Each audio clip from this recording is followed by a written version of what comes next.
Friends அனைவருக்கும் வணக்கம். இது சந்துரு சிக்ஸர் யூடியூப் சேனல் உங்களை அன்போடு வரவேற்கிறது. இப்போ தான் நீங்கள் ஃபஸ்ட் டைம் நம்ம சேனலுக்கு வரீங்க அப்படின்னா மறக்காமல் நம்ம சேனலை சப்ஸ்கிரைப் பண்ணிக்கங்க. பக்கத்தில் பெல் ஐக்கான் இருக்கும், அதையே கிளிக் பண்ணிக்கங்க. அப்போ தான் நம்ம போடக்கூடிய வீடியோஸ் எல்லாமே பார்த்தீங்கன்னா உங்களுக்கு நோட்டிஃபிகேஷன் வரும் நண்பர்களே. இன்றைக்கி நம்ம வீடியோவில் என்ன பார்க்க போகிறோம் அப்படின்னு பார்த்தீங்கன்னா சிஎஸ்கே டீமில் பார்த்தீங்கன்னா கேப்டன் சிஎஸ்கே டீமில் அடுத்த வருஷம் யார் கேப்டன்சி பண்ண போகிறா அப்படிங்கிற பல பிரச்சனை பார்த்தீங்கன்னா சிஎஸ்கே ரசிகர் எல்லாத்துக்கும் ஓடிக்கிட்டு இருந்தது. எதனால் அப்படின்னு பார்த்தீங்கன்னா ருத்ராஜ் கேகேவாட் தான் பார்த்தீங்கன்னா சிஎஸ்கே டீமோட கேப்டனாக இருந்தார். ப்ளஸ் அவர் 2025 ஐபிஎல்ல இன்ஜுரி காரணமாக விலகினதுக்கப்புறம் நம்மளோட தலைவர் எம்எஸ் தோனி அதை கேப்டன்சி லீட் பண்ணி அந்த சீசன் ஃபுல்லாக முடித்தார். இருந்தாலுமே பார்த்தீங்கன்னா ருத்ராஜ் கேகேவாட் இருக்கும் போதும் ப்ளஸ் இந்த சிஎஸ்கே சரியான பர்ஃபார்மன்ஸ் இல்லை. சிஎஸ்கே ருத்ராஜ் கேகேவாட் போனதுக்கப்புறம் எம்எஸ் தோனி லீட் பண்ணார். ப்ளஸ் அப்பவும் பார்த்தீங்கன்னா சிஎஸ்கே ஒரு புவர் பர்ஃபார்மன்ஸ் தான் கொடுத்துருந்தாங்க. குறிப்பாக சொல்லணும்னா பேட்டிங்கில் ரொம்ப மோசமாக மட்டமாக விளையாண்டாங்க.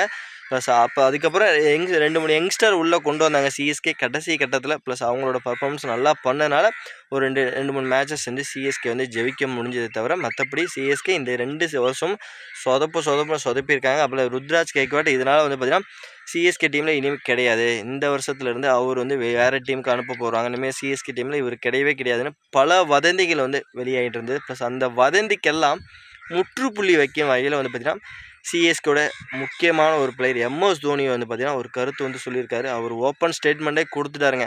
சிஎஸ்கே டீமோட அடுத்த வருஷம் 2026 பார்த்தீங்கன்னா நம்ம தலைவர் ருத்ராஜ் கேக்வாட் தான் பார்த்தீங்கன்னா லீட் பண்ண போகிறாரு, சிஎஸ்கே டீமை லீட் பண்ண போகிறாருங்கிறது தெளிவாக சொல்லிட்டாரு.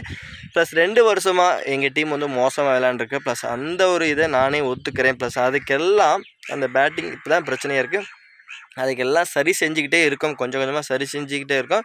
ப்ளஸ் அது மட்டும் இல்லாமல் பல பிரச்சனைகள் அந்த பல ஓட்டைகள்லாம் இருக்குது. இந்த பேட்டிங்கில் பல ஓட்டைகள் இருக்குது. அதெல்லாம் சரி செஞ்சு ப்ளஸ் 2025 டிசம்பர் மாதம் பார்த்திங்கன்னா ஒரு ஏலம் நடக்குது. ப்ளஸ் மினி ஏலம் நடக்குது. அந்த ஒரு ஏலத்தில் மறுபடியும் நல்ல ஒரு பெஸ்ட்டான குவாலிட்டியான பிளேயர்ஸ்லாம் நான் எடுத்து மறுபடியும் டீமை பயங்கரமாக பில்ட் பண்ணி ப்ளஸ் மறுபடியும் 2026 ஒரு பெட்டரான டீமாக நாங்கள் வழங்குவோம். ப்ளஸ் ஏன்னா நாங்கள் இந்த 2 வருஷம் மோசமாக விளையாண்டது உங்களால் ஏற்றுக்க முடியாத காரணம் என்ன பார்த்தீங்கன்னா நான் இத்தனை வருஷம் ஐபிஎல் வரலாற்றிலே பார்த்தீங்கன்னா நிறைய வெற்றிகள் நாங்கள் கூச்சிருக்கோம். ப்ளஸ் அந்த வெற்றிகளை மட்டுமே நீங்கள் பார்த்துக்கிட்டு இருந்திருக்கீங்க. ப்ளஸ் அந்த தோல்வியை திடீர்னு உங்களால் ஏற்றுக்க முடியல, அதுதான் ஒரு முக்கிய காரணம். ப்ளஸ் அதனால் ஒரு விளையாட்டுன்னு வெற்றிக்கும் தோல்வி இருக்கும்.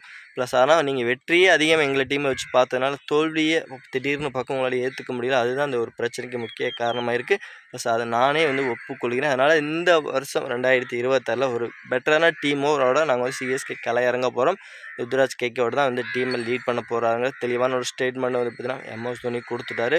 ப்ளஸ் இந்த ஒரு ஸ்டேட்மெண்ட் எம்எஸ் தோனி சொன்ன ஒரு கருத்து ப்ளஸ் அடுத்த வருஷம் சிஎஸ்கே டீம் ருத்ராஜ் கேக்வாட் தான் அந்த கேப்டன்ஷிப் பண்ண போகிறாங்கிறது ப்ளஸ் கருத்து எல்லாம் ஓப்பனாக சொல்லிட்டார். ப்ளஸ் அதை பற்றி நீங்கள் எப்படி நினைக்கிறீங்க, நீங்கள் என்ன நினைக்கிறீங்க அப்படிங்கிறது மறக்காமல் நம்மளோட கமெண்ட் செக்ஷனில் கமெண்ட் பண்ணுங்கள். மறக்காமல் நம்மளோட சந்துரு சிக்ஸர் யூடியூப் சேனலை சப்ஸ்கிரைப் பண்ண மறந்துடாதீங்க. உங்கள் நண்பர், ஃப்ரெண்ட்ஸ், ஃபேமிலி எல்லார் நண்பர்களுக்குமே பார்த்தீங்கன்னா நம்ம சேனலை கொஞ்சம் சப்ஸ்கிரைப் பண்ணுங்கள், நம்ம சேனலை கொஞ்சம் ஷேர் பண்ணுங்கள். மறக்காமல் நம்ம சேனலை சப்போர்ட் பண்ணுங்கள். நம்ம நெக்ஸ்ட் வீடியோ பண்ணலாம். Bye bye friends.